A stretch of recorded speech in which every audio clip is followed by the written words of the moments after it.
The first snowflake lands on his weathered hand as he splits the last piece of oak. Around him, 20 cords of firewood stand stacked against the cabin wall.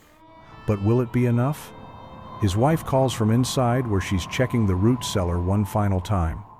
Barrels of salt pork, sacks of dried corn, strings of beans hanging from the rafters.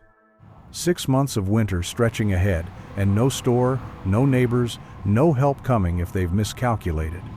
This isn't just about surviving winter. This is about surviving an entire year in complete isolation, where one mistake in any season could mean death before spring returns.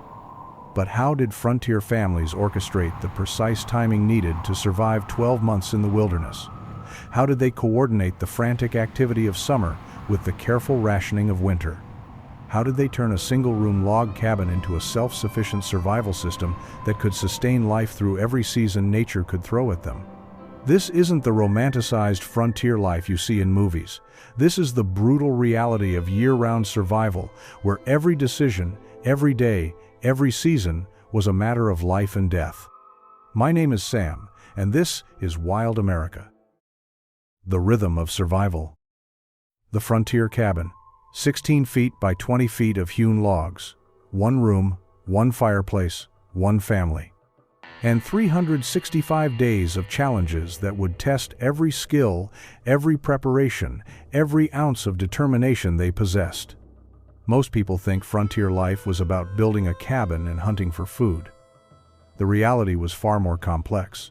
Surviving a full year required understanding the intricate dance between seasons. Knowing exactly when to plant, when to harvest, when to hunt, when to preserve. It meant living by nature's calendar where missing a crucial window could mean starvation months later. The statistics tell the story.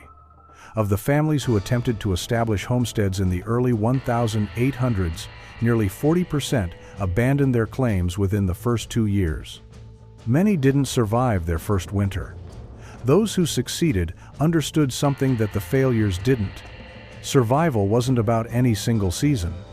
It was about the seamless integration of all 4 seasons into one continuous cycle of preparation, work, and endurance. The frontier farmer must be a jack of all trades, wrote one 1840s homesteader in his journal. He must be farmer, carpenter, blacksmith, hunter, and doctor all in one. But most of all, he must be a master of time, knowing exactly when each task must be done, for nature gives no second chances. The successful frontier families developed what we might call seasonal intelligence, an understanding of how each season's work connected to the others. They knew that the firewood cut in summer would determine whether they froze in winter. They understood that the corn planted in May would be the difference between eating and starving in February. The spring awakening came with the first thaw, usually in March. But this wasn't a gentle awakening. It was an explosion of activity. Families emerged from their winter confinement like prisoners released from jail, desperate to begin the work that would determine their fate for the coming year. Land clearing dominated the early spring. Trees that had been girdled the previous year, their bark cut in a ring to kill them, now stood dead and ready for burning. The burning created ash that would fertilize the soil, but it also created massive fires that had to be carefully controlled. "We burned 40 acres this spring," recorded settler James Morrison in 1834. "The smoke was so thick we could barely see the cabin from the field. My wife kept buckets of water ready, and we all slept with one eye open, listening for the crackle that might mean the fire had jumped our fire breaks." Plowing came next, breaking the virgin soil with oxen or horses if they were lucky, by hand if they weren't. The kitchen garden went in first, close to the cabin where it could be tended easily. Potatoes, onions, turnips, beans, squash, vegetables that would store well and provide nutrition through the winter. Spring hunting provided fresh meat after months of preserved food, but it also served a crucial purpose in pest control. The race against time was constant. Every day of good weather was precious. Rain meant delays in planting. Late frosts could destroy tender seedlings. The seasons of survival. The transition from spring to summer marked a shift from frantic preparation to sustained productivity. Summer was the season of growth, maintenance, and early preservation. A time when the frontier family had to balance the immediate needs of crop care with the long-term requirements of food storage. Summer days began before dawn and ended after dark. The crops planted in spring now demanded constant attention. Weeding was a never-ending battle. A few days of neglect could see valuable vegetables choked out by aggressive native plants. "My garden is my pharmacy, my grocery store, and my hope for winter," wrote frontier woman Sarah McKinney in 1847. "Every plant has its purpose, every harvest its timing. I know each potato hill, each bean pole, each squash vine like I know my own children."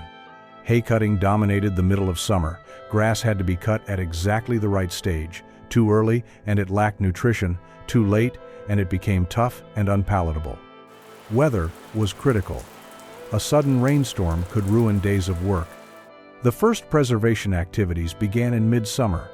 Early vegetables were dried, pickled, or stored in root cellars. Berries were gathered from wild plants and preserved as jams or dried for winter use. The smokehouse became a center of activity. "The smokehouse never rests in summer," recorded frontiersman John Bradley. "We smoke everything: venison, pork, beef, even fish when we can catch them. The smell of hickory smoke means survival to us." Building and maintenance projects filled the gaps between agricultural work. Tool maintenance was crucial. A broken tool in summer could mean disaster. There were no hardware stores, no replacement parts. The harvest imperative. As summer faded into fall, the frontier family faced their most critical season.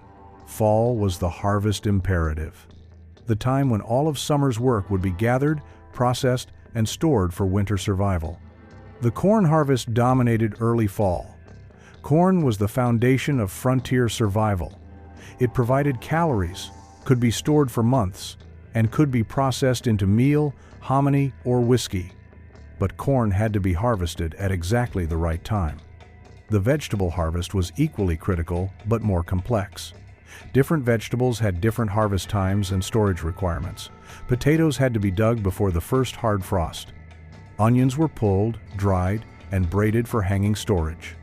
The meat harvest was perhaps the most critical fall activity. This was butchering time, when livestock that had been fattened through summer were slaughtered and processed for winter storage. The timing was crucial. Too early, and the meat might spoil in warm weather. "Butchering day is like a race against time," recorded frontiersman William Clark. "From the moment the animal is killed, we're fighting spoilage. Every minute counts. We work from dawn to well past dark, processing every scrap of meat." Wild game hunting intensified in fall. This was the last chance to add protein to winter stores. Nut gathering was another important fall activity. The final preparations for winter began in late fall. Firewood cutting reached its peak. Families needed 15 to 20 cords of wood to heat their cabins through winter. "By November, our cabin looks like a fortress preparing for siege," wrote settler Margaret Wilson. And that's exactly what it is. Winter is our enemy, and we're preparing for a 6-month battle. The winter siege. Winter transformed the frontier cabin from a home into a survival shelter. For 6 months, the family would be trapped inside their single room, living off stored food, burning stored wood, and hoping their preparations had been adequate. The cabin became the entire world. 16 by 20 feet of space had to serve as bedroom, kitchen, workshop, and social center for an entire family. Privacy was impossible. Personal space was non-existent. The fireplace dominated winter life. It provided heat, light, and the means to cook food, but it was also a constant demand for attention. The fire had to be maintained 24 hours a day. Letting it die meant hours of work to restart it and potentially dangerous cold in the cabin. "The fire is our lifeline," wrote frontiersman David Thompson. "It's the difference between life and death. We take turns watching it through the night. Someone is always responsible for keeping our lifeline alive." Firewood consumption was enormous. A family might burn a cord of wood every 2 weeks during the coldest months. Running out of firewood was a death sentence. Families had frozen to death in their cabins when their wood supplies were exhausted. Food rationing became a daily calculation. The stored food had to last until spring. But when would spring come? Families had to balance adequate nutrition with conservation, eating enough to maintain health while making supplies last. Water became a constant challenge. Wells might freeze solid. Snow had to be melted for water, but melting snow required precious firewood. Sanitation was a major problem. Illness was a constant fear. The psychological challenges were as dangerous as the physical ones. Cabin fever, the depression and irritability that came from confinement, could destroy families. But winter also had its rhythms and activities. Women spun wool and flax into thread. Men repaired tools and equipment. Children learned to read and write by firelight.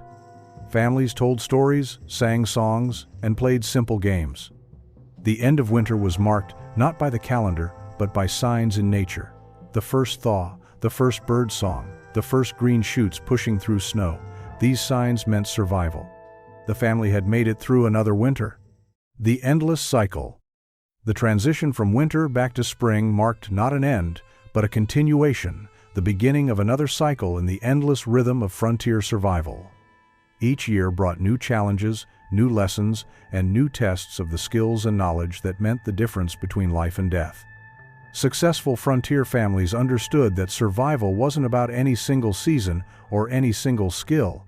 It was about the integration of all seasons into one seamless cycle of preparation, work, and endurance. Every year teaches us something new, reflected longtime frontiersman James Patterson after 20 years of cabin life. We learn which varieties of corn store best, which preservation methods work in our climate, how much firewood we really need. The learning never stops. The frontier cabin represented more than just shelter. It was the center of a complete survival system that integrated all aspects of life into one coherent whole. The cabin provided protection, but it was the knowledge, skills, and determination of its inhabitants that made survival possible. Modern people often romanticize frontier life, imagining it as a simpler time when families lived in harmony with nature. The reality was far different. Frontier life was a constant struggle against nature, a daily battle for survival that required every ounce of strength, intelligence, and determination a family could muster. The lessons of frontier survival remain relevant today. In our modern world of global supply chains and instant communication, we've lost much of the self-reliance that frontier families took for granted. The frontier family's understanding of seasonal cycles, resource management, and community cooperation offers insights that could benefit us today. The story of the frontier cabin is ultimately a story about human resilience. It's about families who faced impossible odds and found ways to not just survive, but to build the foundation for future generations. Their legacy lives on in the values they passed down. The understanding that survival requires preparation, that success demands hard work, and that families can overcome any challenge when they work together. If you want to learn more about the ingenious survival techniques that kept frontiersmen alive, check out our episode on 7 Forgotten Survival Skills That Kept Frontiersmen Alive, where we explore the sophisticated techniques they used to survive in the wilderness. And for more stories of American resilience and the remarkable people who built our nation from the wilderness up, you'll find dozens of episodes waiting for you right here on Wild America. The daily rhythms of survival. Each season brought its own daily rhythms that governed every aspect of frontier life. These weren't arbitrary schedules, but carefully orchestrated routines that maximized survival chances while minimizing waste of precious time and energy. Spring days began before dawn with the sound of axes biting into wood. The morning chill meant that heavy work could be accomplished before the heat became oppressive. Men headed to the fields while women tended the kitchen garden and prepared meals that would fuel the day's labor. The midday meal was often eaten in the fields.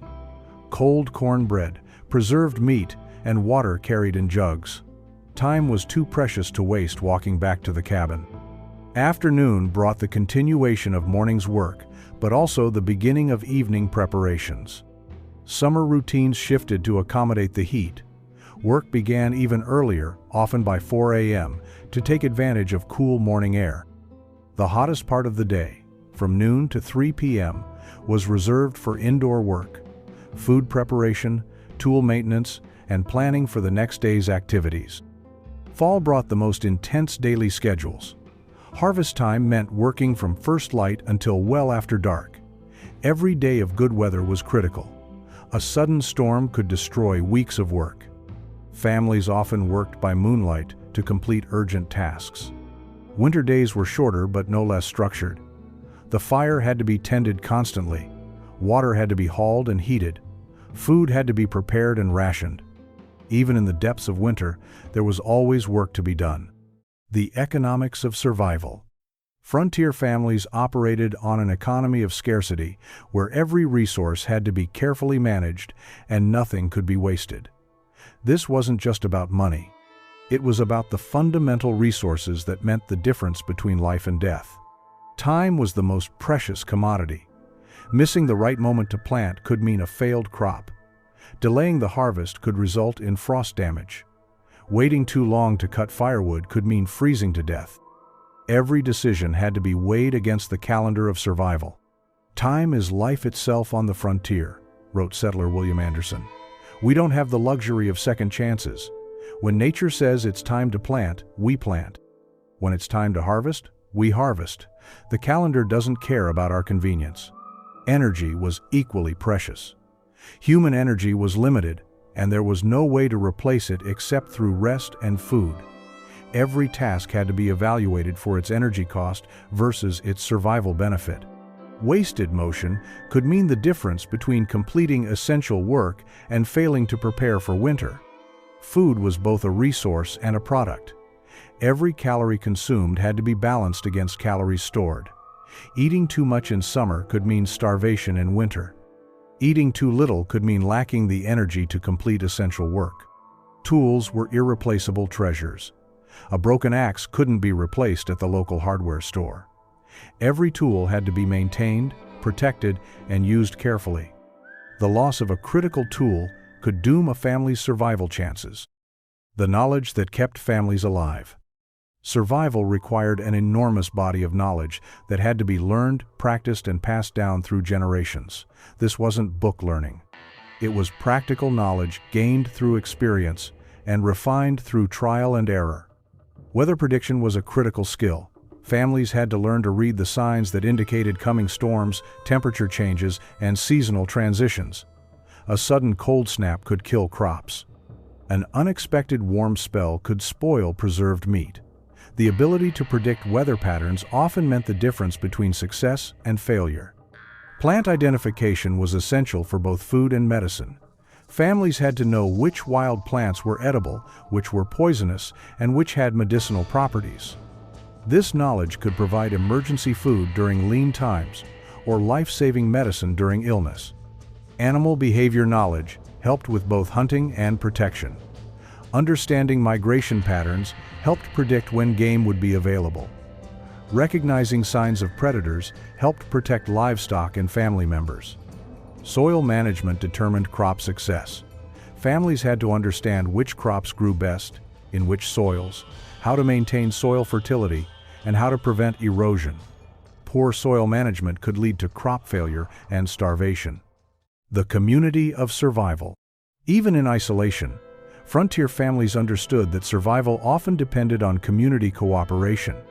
Neighbors might be miles away, but when they existed, they formed crucial networks of mutual support. Barn raisings brought entire communities together to accomplish tasks that single families couldn't manage alone. These events combined essential work with social interaction that helped maintain mental health during long periods of isolation. Skill sharing was essential for community survival. One family might excel at blacksmithing, another at weaving, a third at medicine. These skills were shared freely because everyone understood that community survival meant individual survival. Emergency assistance could mean the difference between life and death. When illness struck, when accidents happened, when disasters occurred, neighbors provided the help that made survival possible. "We are all in this together," observed frontiersman David Thompson. "My neighbor's success is my success. His failure could be my failure. We help each other not out of charity, but out of necessity." The legacy of frontier resilience. The frontier cabin experience created more than just survivors. It created a culture of resilience that shaped American character for generations. The values learned in those single-room log cabins, self-reliance, determination, community cooperation, became foundational elements of American identity. The skills developed during frontier life didn't disappear when the frontier closed. They were passed down through families, adapted to new circumstances, and applied to new challenges. The frontier family's understanding of resource management, seasonal planning, and crisis preparation remained relevant long after the last cabin was built. Modern applications of frontier wisdom can be seen in everything from sustainable agriculture to emergency preparedness. The frontier family's integration of all aspects of life into one coherent survival system offers lessons for our modern world of specialization and interdependence. The story of the frontier cabin reminds us that human beings are remarkably adaptable. Given the right knowledge, skills, and determination, families can not only survive in the harshest conditions, but can build the foundation for future prosperity.